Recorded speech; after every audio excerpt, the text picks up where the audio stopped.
I'm Lorraine Sommerfeld, and this is the Lemonade Car Show. Tonight we're talking to David Booth, as well as answering all of your car questions. Lemonade is brought to you by OMVIC, that's Ontario's vehicle sales regulator, and we're produced by the Automobile Protection Association. The APA fights for you, the consumer, and provides information and news on all parts of the industry. Visit our website at apa.ca or reach us by phone at 416-204-1444. Joining me today is John Raymond. He's an industry consultant and APA advisor, and David Booth, he's a senior journalist with the National Post. We'll also be taking your calls this evening at 800-968-7836. Welcome back to the show, David. Hey, good to be here. Great to have you here. Your schedule's crazy, so I appreciate this. John, hi. Hi. I'm going to jump right into something that I thought was, you had a column about 4 or 5 weeks ago now about transmissions, and it was brilliant. And I don't say that because you're my boss. I say that because it was brilliant.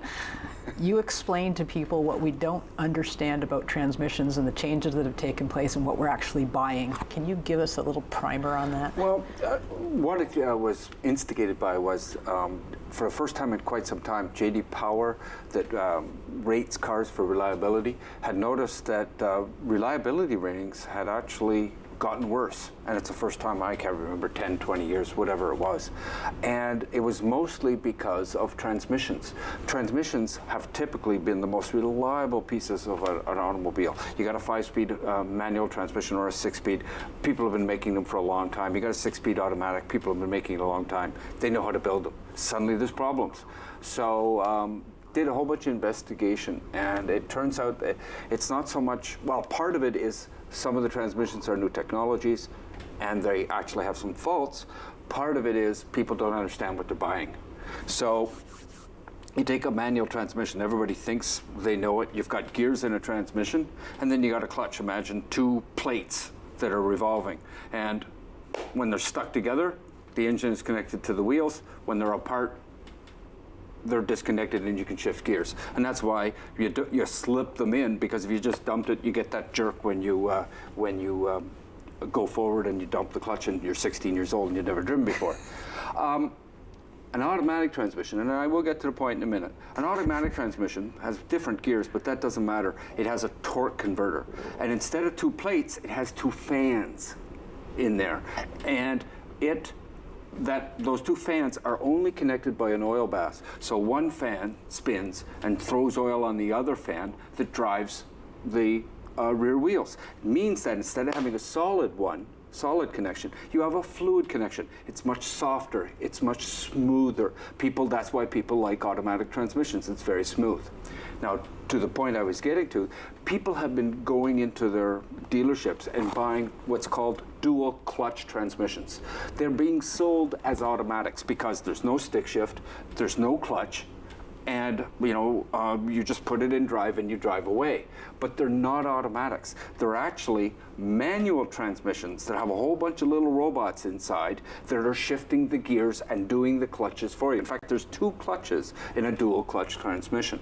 And so literally, a robot opens one clutch, shifts a gear, depresses another clutch, and does this all automatically through the computer. You can actually paddle shift them as well.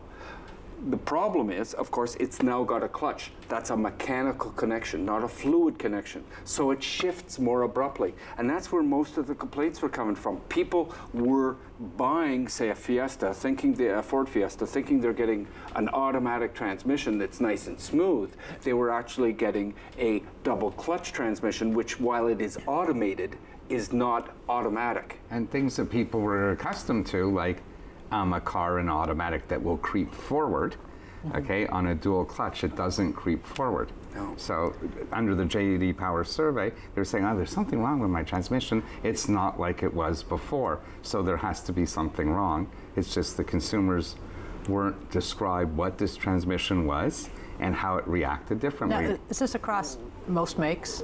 Well, it gets even more confusing for the poor consumer is that you can buy automatic transmissions with those paddles behind the steering wheels, and you can buy dual clutch transmissions with those paddles behind the steering wheels. So that's no indication that you got an automatic or a double clutch transmission. But everybody's going to them because for the same number of gears, that's a big caveat, but for the same number of gears, a mechanical connection is going to be more efficient than a whole bunch of fluid sloshing around. So you get better gas mileage. A 6-speed double clutch transmission will get better fuel economy than a 6-speed automatic. That's why the manufacturers want to push them. Because they have to make their mandated fuel economy numbers. Exactly so. And performance, if they're calibrated properly. But pretty much everybody has got them. Now they've only managed to get about 4 or 5% of the total number of transmissions built in all cars in North America. But you know, Porsche started with them. You know, all the performance car companies got them from Aston Martin, BMW, Mercedes-Benz, all of them have. Hyundai even Hyundai. In fact, one of the biggest complaints is with the new Tucson, I think, with the 1.6 liter turbo. They have, I think, a 7-speed dual clutch transmission. People buying it, like they're Tucson buyers, they just want something they push the gas and it goes. And so they've got this herky-jerky, by comparison, they're still pretty smooth, but herky-jerky compared to the automatic they've been used to. And so they complain. But isn't that what, to me, if I think manuals make up 4 or 5% of the market now. A little less, actually. Yeah, It's a little less. I'm trying to gear it higher. It's not working. So that tells me 95 or 96% of people want to just step on the gas and go. Exactly. And we've got this kind of hesitation in so many of these transmissions. So is this manufacturers lying to us or us being stupid? I got to talk to the public here. It's a little bit of both. I mean, a little bit. I have to admit, I've driven it, for instance, the Tucson that gets all the complaints, and it's just fine. I mean, you know, there's a little tiny bit of jerkiness occasionally on one shift. It's not absolutely buttery smooth like a torque converted automatic, but really that's what you got to complain about. I'm sorry. I mean, you know, it's not that bad. Maybe what they're complaining about is what they're, well, you said what they've come to expect isn't what. Well, that's it. 10 years ago, you had a basic automatic or a basic manual transmission with the part of Volkswagen in the 60s that had a semi-automatic. Well, you knew what you were and buying. then all of a sudden you had a CVT transmission, which is something entirely different, and now this DSC or DCT. Yeah, it's a matter of education. I mean, if I was a consumer and I was going in, I would ask exactly what am I buying here. Like, for instance, the Ford Fiesta, you can get a DCT, I believe, on that. And, you know, people just don't expect to get that kind of a transmission on that cheap a car. People understand, I think some consumers understand that Porsches and Ferraris have these transmissions. They don't expect them to be on some of the lower priced cars. But again, gear for gear, they offer better fuel economy than an automatic. So it's the same reason for the CVTs that we mentioned, is that they're not pleasing transmissions. They do nothing for the comportment of the car. In fact, I find them very, very annoying. That said, they get better fuel economy. That means the manufacturers are pushing it. It's not consumers demanding them. Okay, I think that's a really important point, like a really important point, and everything's going to be a compromise. And I think every car decision you make, every purchase, there's compromise involved. You're going to give something to get something, whether it's the size, the interior size, whether it's this drive. But what I hate with the transmissions is it's a hidden well, people. flaw in some the cases. problem is, as a salesperson, I mean, I'm trying to see both sides of the argument. The salesperson, the guy that's selling the car, the woman that's selling the car, they are trying to answer all the questions they can. They might not go, oh, well, I better tell this person it's a dual clutch transmission as opposed to an automatic.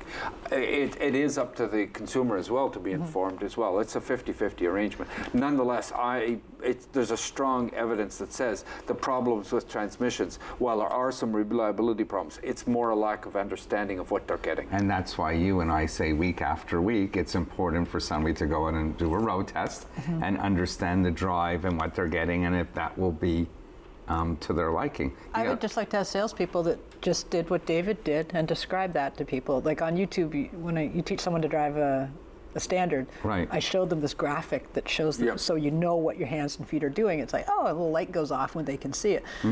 I wish salespeople, if I say it's not really smooth, yeah, that's the way they are now.